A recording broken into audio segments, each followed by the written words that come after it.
Congratulations on making the decision to learn how to trade. You just entered the biggest transfer of wealth our generation has ever seen. Whether you're brand new or still learning, this course is packed with specialized knowledge and will teach you everything you need to know about trading. The ability to trade in the 21st century is at our fingertips with the technology we have. Trading is as simple as picking up your phone or tablet and pressing a button. But this was not always the case.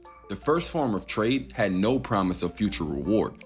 It was simply a way of people swapping items with similar or equal value. So the concept hasn't changed. When entering a trade, it's you versus someone else.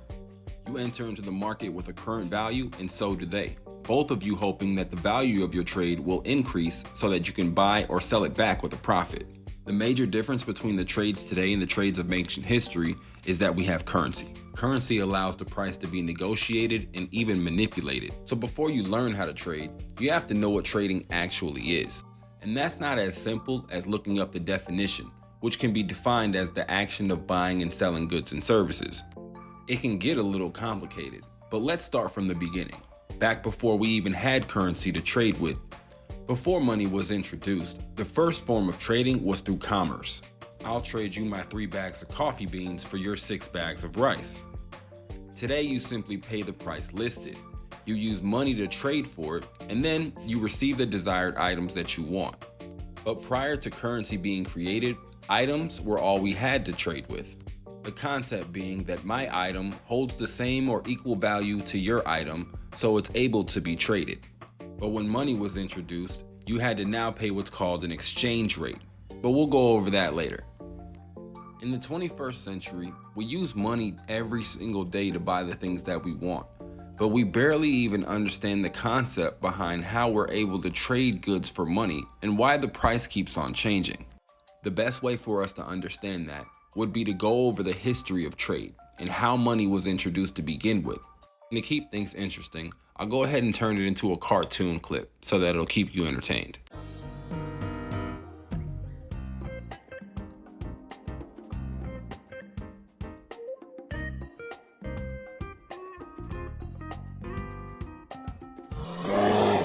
Do you even know what money is, pal?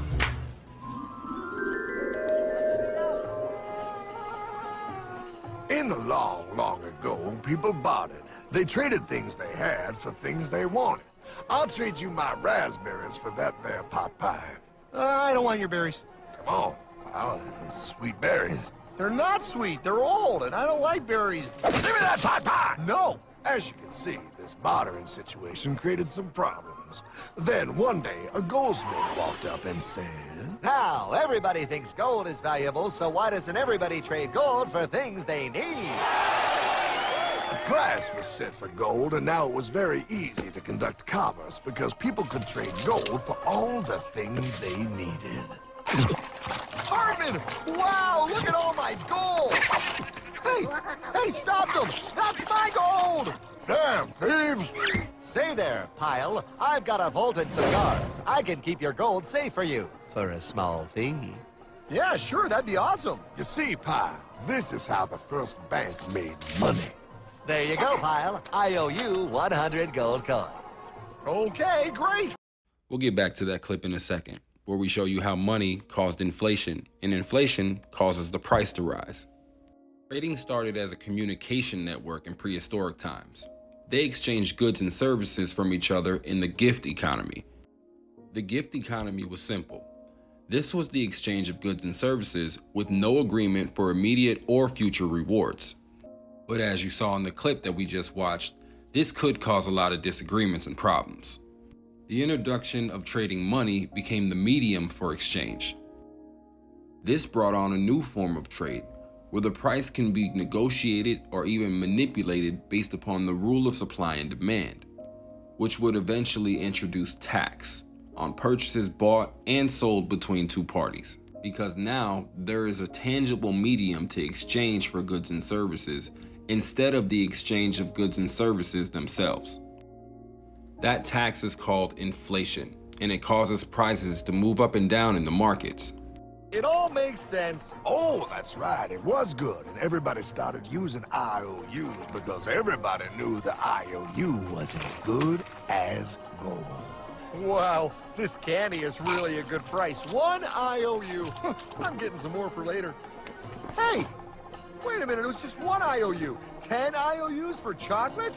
You can't just raise prices like that. Oh, the Candyman can. Oh, the Candyman can! Wait, that is just frickin' wrong. It's called inflation, pal. It makes your IOUs worth less and less until they are worth nothing. Less bang for the buck. Dollar ain't what it used to be. The prices continue to rise due to inflation, but a new form of trade was about to be born. The system by which value of currency can be defined in terms of gold. Later on in this course, I'll go over how the news can affect your market and how you can use that to your advantage. I'll also explain how the banks use your money to trade while only giving you 1% interest on your savings.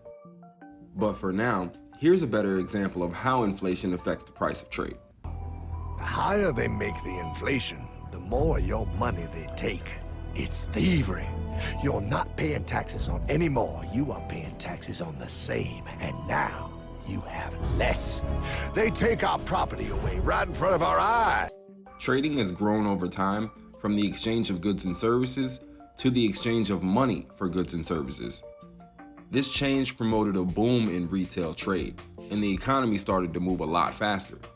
Sales went from being between two merchants to going to stores and shops to promote the purpose of direct consumer access. Now this opened the door for wholesale trade, where merchandisers sell goods to retailers in large quantities, and those retailers distribute the goods throughout their sales locations. Wholesale traders trade from the inside, while retail traders can only speculate, mostly based on the news they hear in the markets. After calculating the estimates from various orange-producing states, we have concluded the following. The cold winter has apparently not affected the orange harvest. The more trading money grew, the more people became open to free trade. Free trade is a policy that does not restrict imports and exports.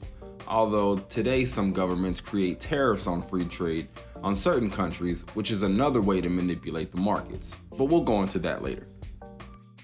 Let's fast forward a few hundred years to the creation of the New York Stock Exchange on Wall Street. This was the biggest transfer of wealth of its time and became one of the many reasons why we are able to trade today.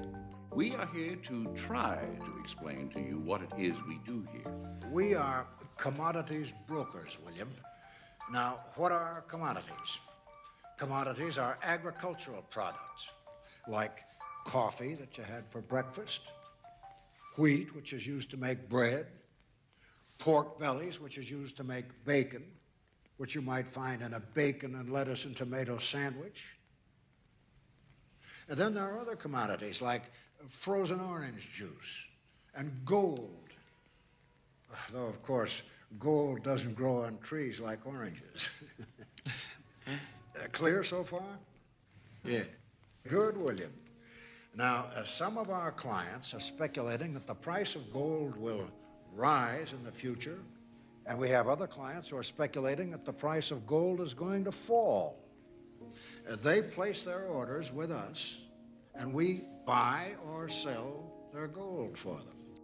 In this day and age, we're not restricted to trading coffee for rice.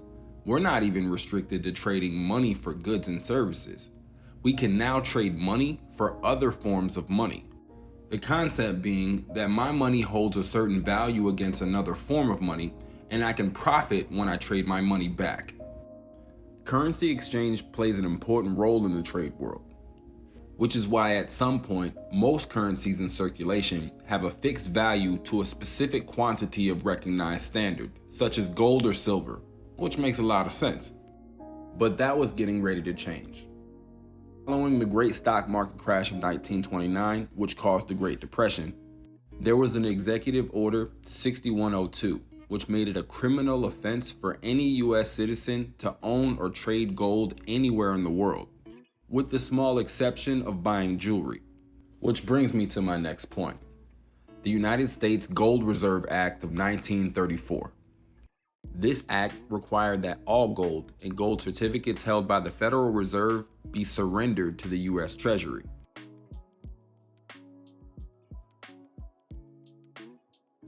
Once this order was signed, immediately the price of gold changed from $20 to $30 an ounce.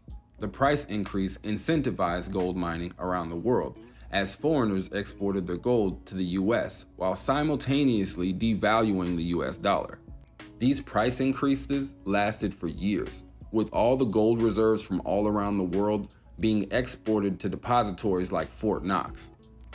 While the increase in gold reserves increased the money supply, it also lowered the interest rates and increased investment in retail trade. As a matter of fact, President Kennedy played an important role in trying to change the dynamic of this gold standard.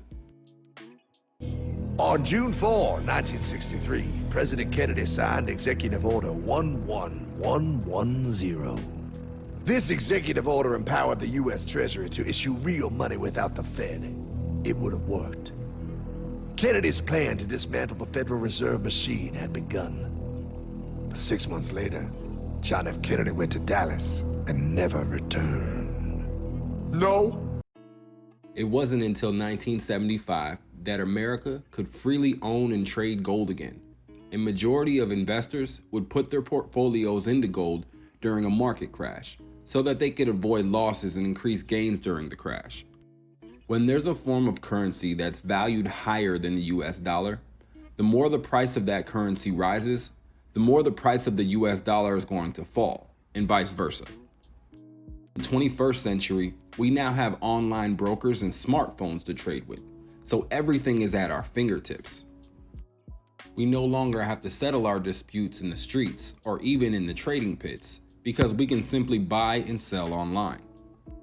We have opportunities that previous generations would kill for, and all we have to do is learn how to trade.